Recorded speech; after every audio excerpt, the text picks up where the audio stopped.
Fahitafaraka aminao indray tombokilasy tombovavy ato anatin'izao fotoana ny fampahalalam-baovao izao manatitra ny arabany manasanao anaraka ny vaovao hatramin'ny farany. Pejiny politika sazy miatona 12 volana no azon'ny Clémence Rarinirina raha ny didina avoaka ny fitsarana androany. Toy ny raharaha ny samborana azy tetsy Ankorondrano no antony namoahany fitsarana izao didy izao. Fitondram-panjakana no mpitory ary nisy ny afatrano omeny Clémence ho an'ny Rajoelina Asin'Andriamalala sy Manoa. Randriamalala no mitatitra izay vaovao izay.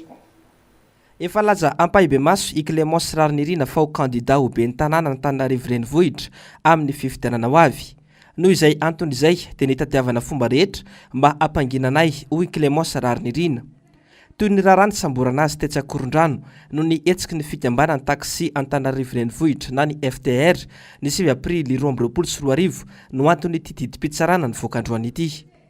Efa fantatra ve Clémence Rarinirina fa manana ambition ijery an'ity tanàna nompote anareo ty dia tadiavana kombonana mivava dia tavana tsy andray andraikitra dia tavana anao an'izao rehetrarehetra zao zany ny zavatra misy mialatsina fa miteny an'izany satria zao raha miresaka tsika hoe fahaleovantena ny fitsarana dia tadidio fa nanompo tsara raha dia mitaky an'izany hoe apetrao ny tena fahaleovantena ny fitsarana fa rehefa tena tafapetraka ny fahaleovantena ny fitsarana raha ohatra ka samy niakatra fitsarana taty daholo zasy reny député sy reny gouverneur sy sisy reny taritarika olona an-dalambe sy sisy reny nanginy Clémence fa manoloana an'ilay fitondrana mitanila be hita-po-kita-pirenena mialatsiny kosa ohatrany lasa mitrotra ny tena ao anatin'izany hoe zany ve natao hoe fanjakana tandalana. Voapirofo zao fa manjaka ny mizana tsindrinila amin'ny fampiaran-dalàna ho hiatrany Clémence Rarinirina. Fa maninona rehefa Clémence Rarinirina no mijery maso ny vahoaka Antananarivo noho ny letrezana noho ny fitantanana tsy mahomby ary raha tsika mahita ho zany amin'izao fotoana izao dia maninona no tsy maintsy nitsamborina nefa mbola tsy tonga teny atoerana akory mbola tsy nitenina dia ary mbola tsy nanao déclaration kabary akory raha tonga teny amin'ilay toerana fa mbola teny an-dalana maninona no avy hatrany dia nisamborina ary tsy namelana androany 7 février raha tsy namoahana an'io didim-pitsarana zany hoe 12 volana hatranomaizina sazy miantona. Mety tenitsika hoe sazy miantona ve tsy dia maninona zany eny amin'ny lafiny iray mety ho zay fa amin'ny lafiny iray mijery atao amin'ity fitsarana ity tsika dia vao miditra eto tsika dia izao misy ao ny atao hoe fandanjana milanja mitovy tsy misy olona tokony hoe ambony lalàna tsy misy ambany lalàna fa mitovy daholo raha voasazy androany tokony voasazy ny député tokony voasazy ny ben'ny tanàna rehetrarehetra ireny nidina an-dalambe reny fa maninona ireny tsy voasazy fa maninona zarery ny saziana ao anatin'le izy fa roa manarakarak'izay miresaka an'le resaka sazy miantona ihany le sursis mazava loatra fa za dia tsy afa-po amin'ny didy dikan'izay tsy maintsy ampiakatra ny raharaha amin'ny fitsarana ambonimbony kokoa. Intsivy no niakanidina tamin'ny fitsarana i ramatoa Clémence Rarinirina ka ny mpitondra fanjakana malagasy mihitsy no nitory azy tamin'ny tindray mitoraka ity ka nanomezany afatra mampieritreritra ho an'ny Andry Rajoelina. Tamin'ny tindray mandeha ity dia ny fanjakana no nitory ahy fanjakana tarianao Andriamatoa Andry Rajoelina no nitory ahy tsotra kely ny anoteneniko misaotra betsaka fa ny fahefana tompoko tsy misy marina fahefana maritra mandrakizay zany eto amin'ity Madagasikara ity. Niakatra fitsarana androany ihany koa ireo limersiana i Ary Laurent Razasson no ny fitorian'ny Mamy Ravatomanga no antony akarany fitsarana androany. Tamin'ny 7 ora maraina dia efa teny amin'ny fitsarana nosy ity ministra teo aloha ity saingy tamin'ny enora ariva teo vao nivaly ny fitsarana ka tapaka tamin'izany fa amin'ny herin'ny androany no ivoaka ny valim-pitsarana momba io raharaha io. Hita fa tena reraka raha nendrika ivelany ireo limersiana jerena ary fantatra fa mbola tody sy fahasalamana ny tenany. Andrasana ny toy ny raharaha amin'ny herin'ny androany. Fa niompana tamin'ny firesana ny raharaha 7 febroary 2024 izay feno 14 taona katroka tamin'ity androany ity ny fandarana miara-manonja androany andro mangidy teo amin'ny firenena sy ny malagasy no ny ranandrika sy ny fatsiolona ary ny fahaverezam-pananan'olona maro. Nahitsy ny vahiny fandarana androany raha nilasa fa ny fanjakana Lindra sy mpivarotra tanindrazana ny fitondrana ankehitriny izay tomponantoka tamin'ireny fanongana mpanjakana ireny. Mialy Irary Nombana sy Toky Ramarola no mamintina amintsika izay vaovao izay. Tsy mahate-pon'ny vahoaka malagasy izany daty ny 7 febroary 2024 izany satria anisan'ny andro nangidy teto amin'ny firenena. andro izay nikonokonoina ny mpitondra ankehitriny fanonganam-panjakana ka nanirahan'izy ireo olona nanika ny lapa teny Ambotsotrohitra ka ny afara tamin'ny Ramandrika sy famoizanainy olona maro. Toy ny famoizanaina fa maro ihany koa ireo ravafananana vokatry ny fanararaotana sy ny fandrobana ka anisan'ny lasibra tao anatin'izany ireo orinasan'ny Flomark Ravalomanana. Amina miliara maro izany fahaverezana sy faharavampananana izany kanefa mbola tsy noefaina izao fitondrana izao. Rehefa tsy naomby ny lundi noir ka rehefa mpitehana dafolo ny orinasan'ny Flomark Ravalomanana filoham-pirenena tamin'izany fotoana izany dia nampihany fananam-potehana ireo orinasa maro an'olona tsotra sy ana fikambanana eran'i Madagasikara ihany koa izay nahaverezana vola tsy toko tsy foroana izay mbola tsy nefan'ny fitondrany ty amin'izao fotoana izao na dia atao efa nivoaka atao anatin'ny atao hoe feuille de route aza fa tsy maintsy misy ny indemnisation an'ireo fanam-potehana an'ireo orinasan'olona maro be reo. Nisy faty olona tamin'izany satria le olona izay naporosihana tamin'izany dia jamban'ny vola, jamban'ny fivarotana fanahy, maty hany kely ka dia nanao tsy fanao. Ary nahatonga an'izany rehetrarehetra zany dia tsy inona fa noho ny fisian'ny fivoriana tany an-tranon'ny efa lasa koraha zany izy ny ministra Ranjivation izay anisan'ny nampivory olona tao ary anisan'ny atao hoe niketrika ny amin'ny anonganana Flomark Ravalomanana izay nanomboka tamin'ny lundi noir ka ny tamin'iny 7 février 2009 iny. Ny atao hoe aveu izay navoaka ny colonel Charles koa tamin'ny fotoana nitazomana azy tany Amponja tany Maison de Force tany Tsiafa nataony fatapoko fatam-pirenena dia milaza marina ny fanongana mpanjakana ary ny atao hoe fanjakana liandra ity fitondrana amin'izao fotoana izao ity satria ny mpitondra amin'izao fotoana izao ihany no nitondra tamin'izany fotoana izany. Ny tena mahazendana dia ireo teratany vahiny anisan'ny nanoana ny mpitondra ankehitriny tamin'izany fanonganam-panjakana tamin'ny 7 febroary 2024 izany izay efa voaporofo fa tena nisy no manjakazaka amin'ny tany malagasy amin'izao fotoana izao.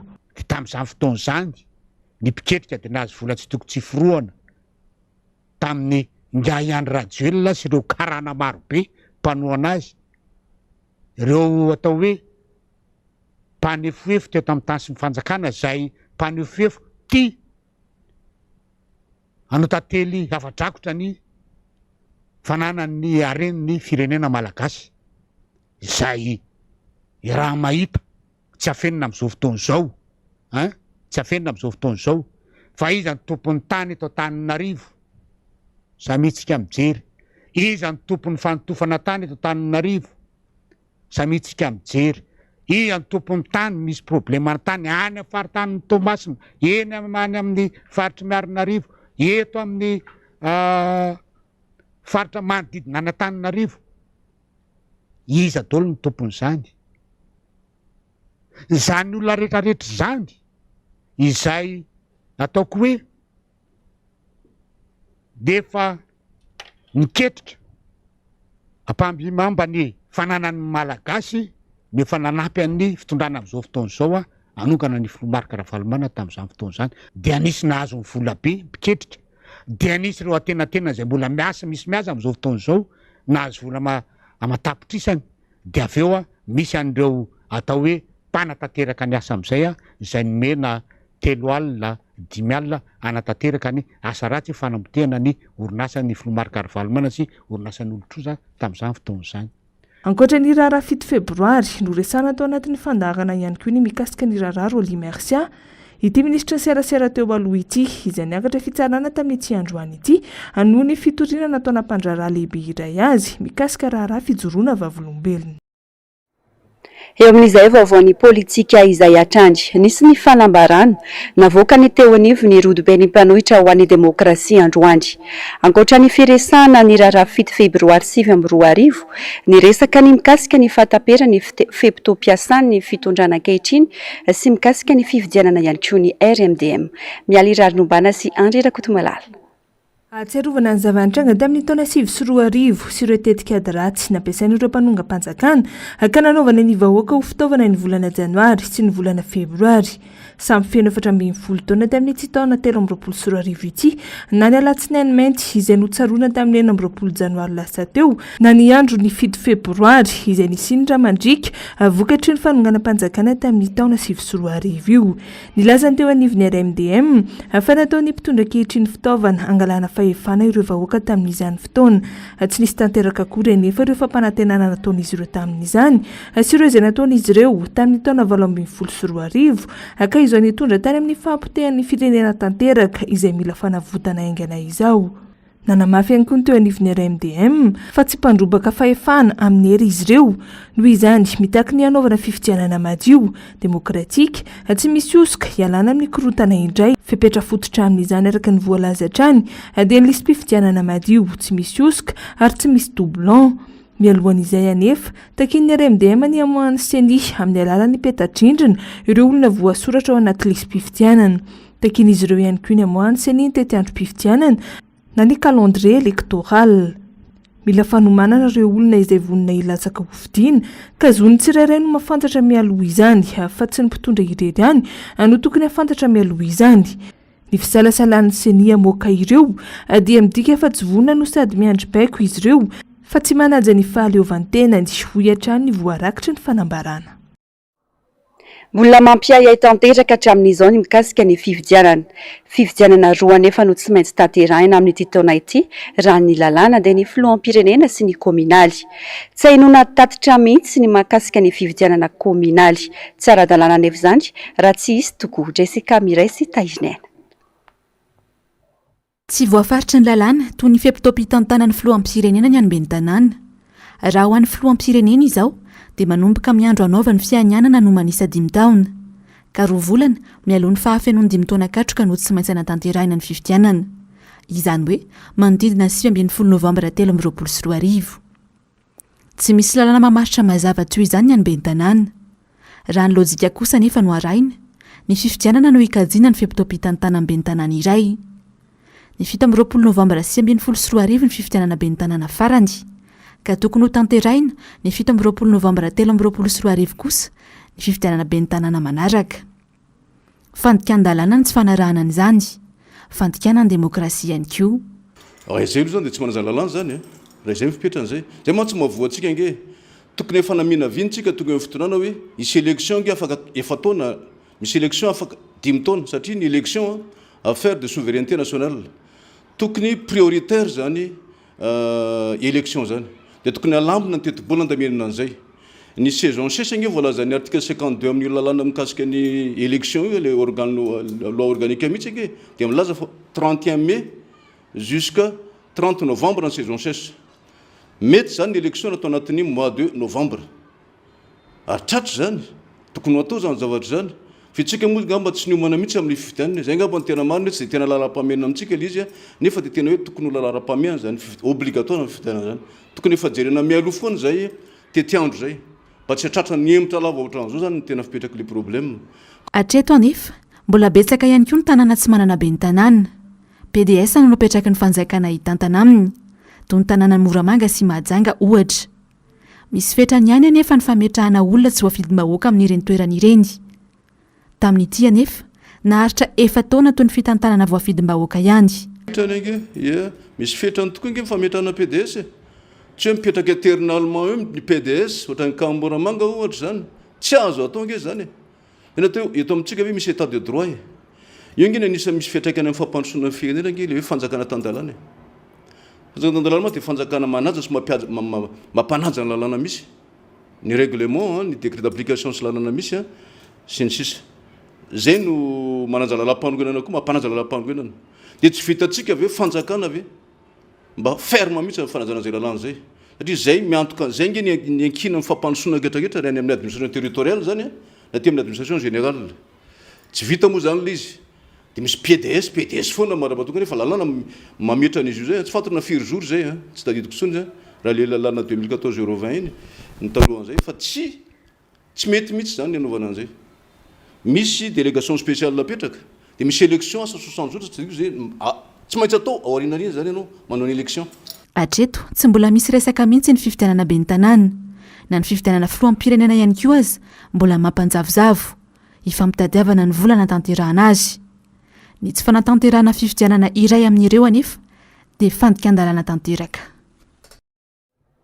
pejy finoana kosa indray mitaky ny anafoanana ny fividianana natao sy irosoana amin'ny fividianana izay mpikambana ao amin'ny filakevim-pitantanana vaovao ireo mpino tsy miaraka amin'ny pasteur Andriantoandro Raymond eo anivon'ny fiangonana Jesosy Mamonjy maro loatra ny fihoaram-pefy ataon'ity pasteur ity raha nambaran'izy ireo natonga ny korontana tsy mety miravina ao amin'ity fiangonana ity fanadiadiny eo amin'ny sariny Taiziny.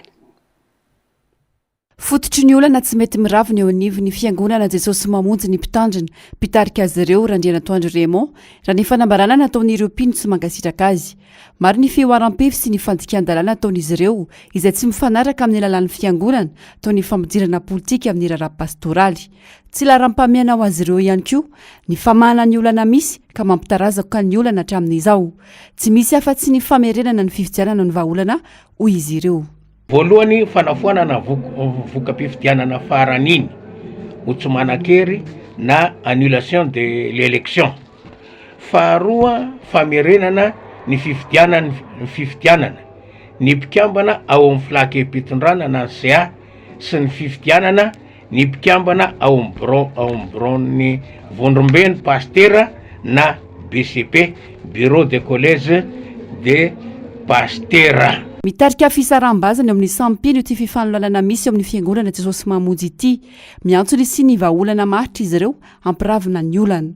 Efa betsaka ny hetsika zay nataonay nanao convention zay tany Anosy-be azafady tany 67 hectare teto Tsaronenana tany Mahajanga tany Degosiarezy efa nanao an'izany zay hitanay fa mandroso ny fiangonana maro ny olona no mirehitra feno ny fanahy masina vonina anaraka ny fanarenana ny fiangonana Jesosy Mamonjy. Na mitandrina ireo izay rehetra mieritreritra ny hamotika ity fiangonana ity izy ireo ka tsy hanaiky hatramin'ny farany izay mety ho endrika fanampitehana sy kajikajy ao anatin'izany. Lafim-baovao hafa tanteraka kosa indray horipaky ny fitsondronana zava-mahadomelona ny tanora malagasy raha tsy misy ny fandraisana andraikitry ny mpitondra. Tokantrano telo Tetsy Itosy manana zanaka mandray zava-mahadomelona Héroïne Tsindrona no nitaraina tamin'ny mpanao gazetinay androany. Milela-paladia amin'ny fitondran'izy ireo ny amin'ny anafoanana ny fampidiran'io zava-mahadomelona eto amintsika io. Afitra Solindray Pesy, Mathieu Princy. Tahotra, aya, alahelo no iainan'ireo renim-pianakaviana manana zanaka tafiditra ao anatin'ny fitsondronana zava-mahadomelona Héroïne. Tao anatin'ny 5 taonany mankaty, nandeha be ny fivarotana sy fampidirana ny zava-mahadomelona mahery vaika teto amintsika. 17 hektara sy ny manodidina rehetra, Ambohipo, Ivato sy ny manodidina, Itosy manontolo, toerana mafana ahitana ireo mpivarotra sy mpitsindrona zava-mahadomelona. Mikorotana ny saina, miayay amin'ny hoavin'ny zanaka. Mila ho tapitra ny ainy rehefa tsy mitsindrona ilay zava-mahadomelona ka voatery manao tsy fanao ny ray aman-dreny. Andranomasina ny fampiresana tamin'ireto renim-pianakaviana ireto taminay, mitantara ny fijaliana iainan'izy ireo izay ny safidiny tsy isy eo tare noho ny tahotra ireo mpivarotra zava-mahadomelona sy ny enatra eo anivon'ny fiarahamonina. Ny atao trano tapitra angalary le zaza nefany lasa tsy afaka miaina ohatry ny olona rehetrarehetra raha vao tsy mahazo an'io zavatra io teo amin'ny 2 taona teo zay nalalana io zavatra io de izy lasa fretra be tsy mahadio vatana izy lasa kaminakanina izy lasa rehefa tezitra izy de tena misy ohatrany hoe zavatra tsy fahitako aminy mihitsy zany lasa zavatra miseho de rehefa marary io zavatra io koa izy de mitobotoboka be ny fony de malemy ny lohaliny de mamoaka zavatra mavomavo ny oriny de ny masony koa mivadika mavomavo be de lamosiny zareo zany mila tsy ho zakany.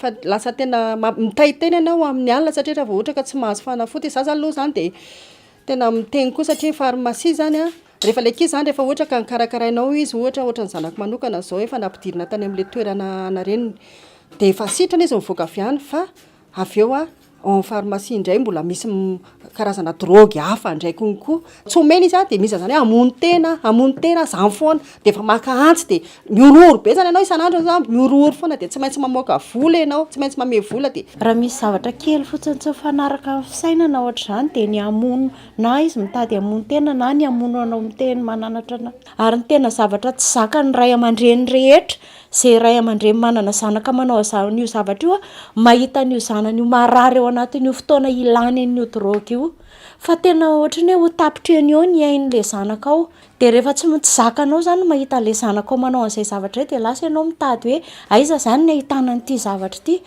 firy alina mandondona hoe aiza misy an'ity zavatra ity fa marary be le zanaka ohatr'izao zao de mamaly koa moa reo izy ireo miteny hoe raha tsy mitsindrina io de maty.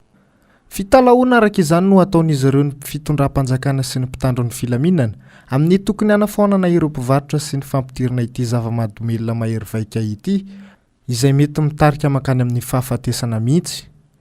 Verevitra tanteraka ny ray aman-dreny satria lasa mangalatra ireo zanany mba hahafahany manome fahafahampo ny vatany noho ny filana mivadika aretina.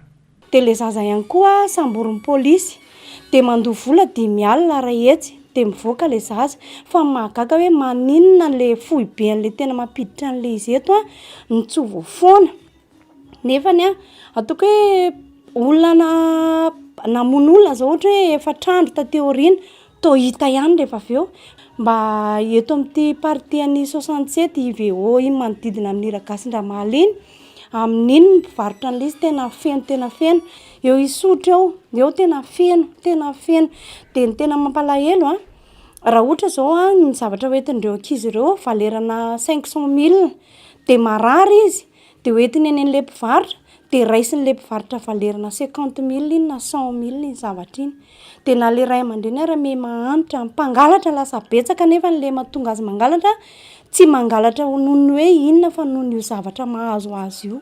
Ndraindray ara zao de ny polisy zao mahatratra ny zareo nefa de vitavita ho azy ndraindray de mahame vola de meny vola le mangalany zareo vola fotsiny de vita ho azy foana le izy. Reto mpitondra fanjakany reto ve tsy manana fianakaviana tsy manana zanaka ve ny taranak'ireo nge tsy ho lasany an-dafy daholo fa tsy maintsy hijanona eto de raha ao anatin'ny fianakavianany ary ny misy tratra ohatra zao de mba ahoana ny fihetseham-pony sy ny fieritreretany hoe ohatr'izao zany mahazo an'le olona any amin'le tanàna hafa niaran'ity zavatra ity nefa ny mino fa raha mbola tsy fohanany zareo fa avelany hiditra eto foana de raha ny taranak'ireo mpitondra rehetrarehetra ireo tsy maintsy ho tratra an'izao zavatra zao de eo izy ve vao hieritreritra ho tonga saina hoe ahoana ny amfohanana an'ity.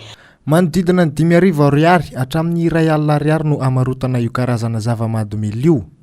Mitombo araka ny filanana noho izany ny vidiny, mahatratra amin'ny 5 alina ariary ny tsindrona iray.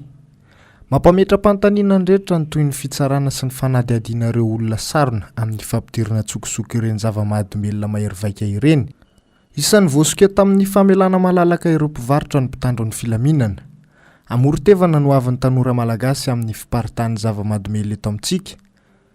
Tsy misy manana fahefana afaka mametra ny fampidirana zava-mahadomelona tsokosoko eto Madagasikara nefa raha tsy ny finiavan'ny fitondram-panjakana irery ihany. Fananatanteraka fitokonana sy nidina an-dalambe ireo mpisehatra eo amin'ny resaka lavanila ny Maroantsetra Androany. Matsiaro voafitaky ny filoha ankehitriny noho ny fampanantenana pokaty natao azy ireo.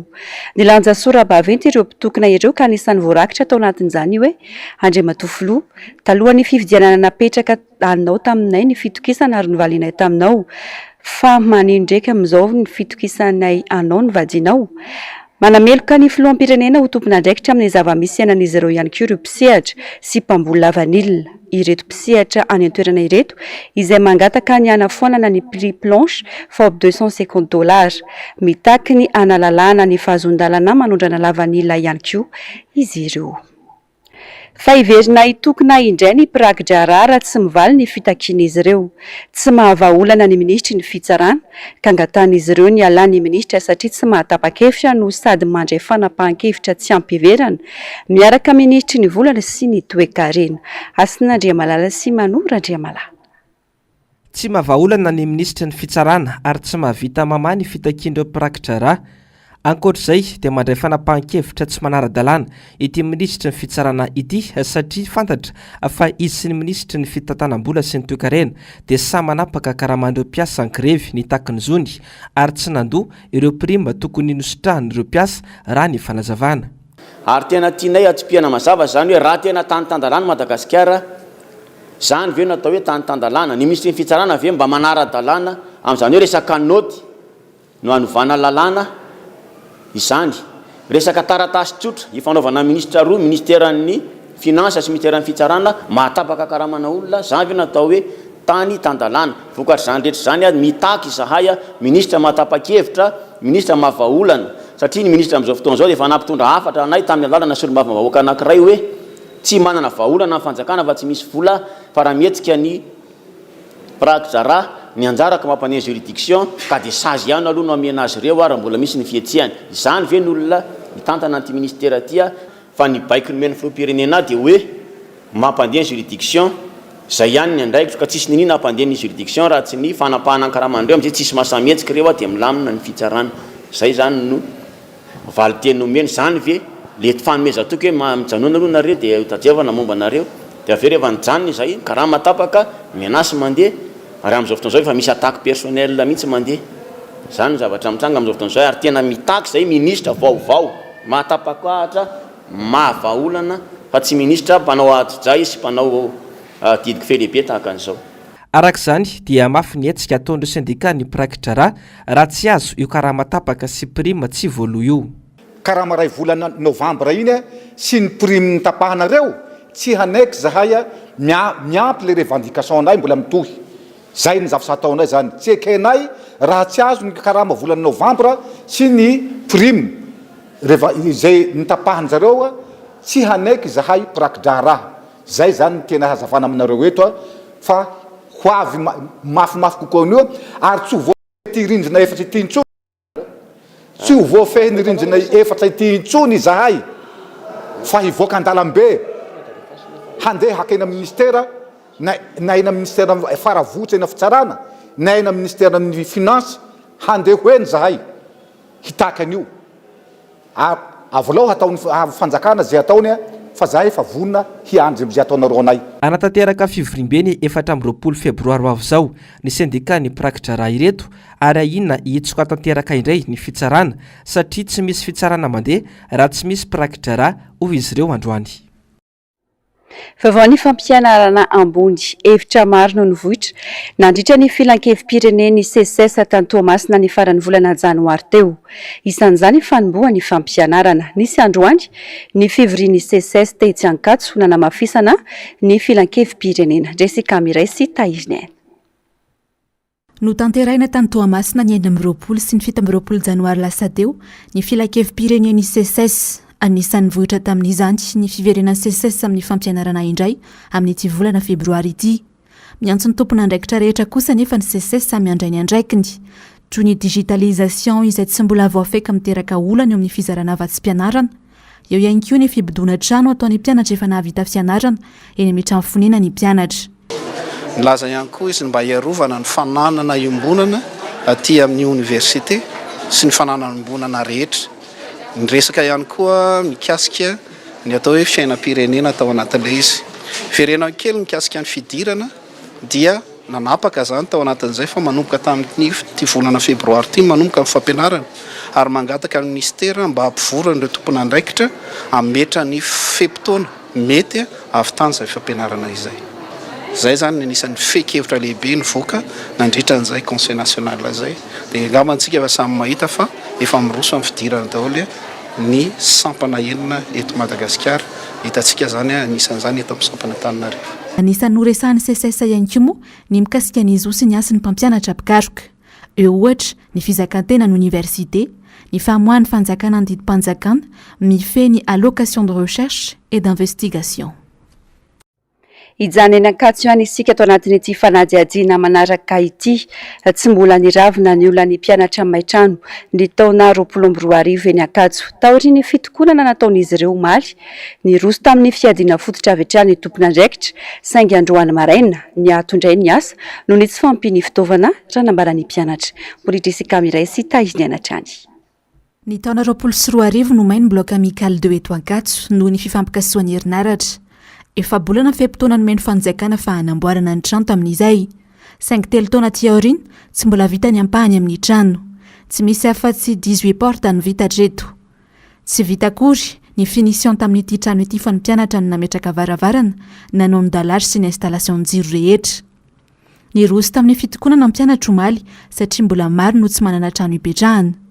Nanome toky indray ny tompon'andraikitra fa hovitaina ao anatin'ny 20 andro ny trano ka nanomboka avy hatrany ny fiadiana fototra omaly. Androany maraina nefa ny ato indray ny asa. Dia araka ny hitantsika androany moa zany dia tsy mbola nisy mpiasa tonga nanohy ny asa zany androany. Nisy tompon'andraikitra moa nandalo teza nilaza fa vokatry ny tsy fahampiany fitaovana no mbola tsy nanomboana an'ilay izy resaka fasika. Dia tokony hoe tonga androany zany izay fasika zay. Dia rehefa tonga ilay fasika androany dia rapitso zany nampanantena zareo fa tokony hoe hanomboka ilay asa. Iroso amin'ny dingana ambonimbony kokoa ny mpianatra raha mitohy ny fampandriana adrisa tao amin'izy ireo. Zay mihitsy ary ny zavatra inay moa zany amin'izao dia sao dia mbola ho izay ihany ilay toe-java-hitranga. Hoe sao dia mbola resaka famonoana afo sy fandrirarirana fotsiny no resaka amin'ny fanaovan'ny zareo taminay. Dia izay indrindra no zavatra anisan'ny tena tsy ekenay zany raha ohatra hoe mbola resaka famonoana afo ihany ilay izy. Ie, izay moa efa napetraka eo omaly hoe satria ilay izy efa ela niandrasana loatra zany zay tao anatin'ny 3 taona zay dia efa izay mihitsy ny teneninay hoe rehefa mbola tsy mandeha ilay asa dia anohy fitakiana ihany zany zay. Ankoatr'izay, anisan'ny olana mampitaraina mpianatra sy mipetraka ety amin'ny trano fonena mpianatra ihany koa ny tsy fandriam-pahalemana, ny olan-drano sy ny jiro, mbola tsy nahitam-baolana ihany koa hatramin'izao. Maresaka avy any ivelany mitombo hatrany ny isan'ireo olona namony ainy vokatry ny horohorontany niseho tany Torkia sy Siria omaly alatsinainy. Araka ny salan'ny savonjo maika nivoaka androany dia fantatra fa tsy latsaka ny 5,000 ireo olona maty vokatry ity loza ity. Ahina ny mbola ekarany izy io noho ny mafy ny vonana azy ireo mponina tao amin'ireo firenena ireo. Mialy rary nombana sy Andry Rakotomalala. Tsy latsaky ny 5,000 ny isan'ireo olona namony ainy vokatry ny horohorontany goavana niseho tany Torkia sy Siria omaly alatsinainy araka ny isa vaovao sy vonjo maika nivoaka androany talata. 7,703 amin'ny isin'ny trangam-pahafatesana tany Torkia maraina io raha toka 2,700 tany Siria. Mahatratra 4,703 alina kosa nisan'ireo maratra ny Torkia raha 4,713 izany ao Siria. Mbola nitohy hatramin'ny ity androany ity ny fisokirana ireo olona tradoza atototry ny korotam-bato vokatry ny fianjerana sy ny faharavana ireo fototra-afitrasa. Mbola ina ihany koa noho izany ny akaran'ny isan'ireo olona namony ainy. Miady mafy ao anatin'ny atsika ao anatin'ny orana sy ny ranomandry ireo mpamonjy vona mba hamonjena hain'olona any amin'ireo faritra tradoza. Ny toetrandro ratsy no mampanano sarotra ny asa famonjena ka mahatonga fahafatesana eo amin'ireo niaran-doza ihany koa hoy hatrany ny fanampanazavana. Araka nambaran'ny fikambanana iraisam-pirenena momba ny fahasalamana anany OMS dia vinavinaina ho 320 tapitrisa ny isan'ireo olona niaran'ity loza mahatsiravina ity tany atsimo-atsinana ny Torkia sy ny faritra avaratry Siria ka 5 tapitrisa amin'izy ireo no fantatra fa marefo. Ity fikambanana iraisam-pirenena ity izay nanome toky fanohana maharitra ireo niarambona ireo taorian'ny fandefasana fanampiana. Ankoatra ireo trangam-pahafatesana sy ireo naratra afantatra fa olona 4 ihany koa no nosamborina tany Torkia noho ny fandefasana hafatra fiantsiana tany amin'ny tambanjotra sosialy momba ny horohorontany. Olona 902 avy amina firenena 520 moa no mandray anjara amin'ny hetsika vonjovona an'ireo olona niaran-doza ireo. Nanomboka androany talata kosa ny fanampiana iraisam-pirenena ao amin'ny Torkia izay avy any Frantsa sy Qatar. Nampanantena fanampiana izay ilaina rehetra ho an'ity firenena ity ihany koa ny filoham-pirenena Amerikana Joe Biden. toy ny mahazatra ny fandarana ahoana marina Global News avy hatrany no arahinao aorian'izao fampahalalam-baovao izao. Dozy fija izay kosa no lohatenin'ny horonan-tsary atolotry ny fahitalavitry ny ambiasanao amin'ity alina ity. Ny tenako tompo kilasy tomboko vavy mametraka ny mandrapitafa ho amin'ny rampitso indray. Veloma tompoko.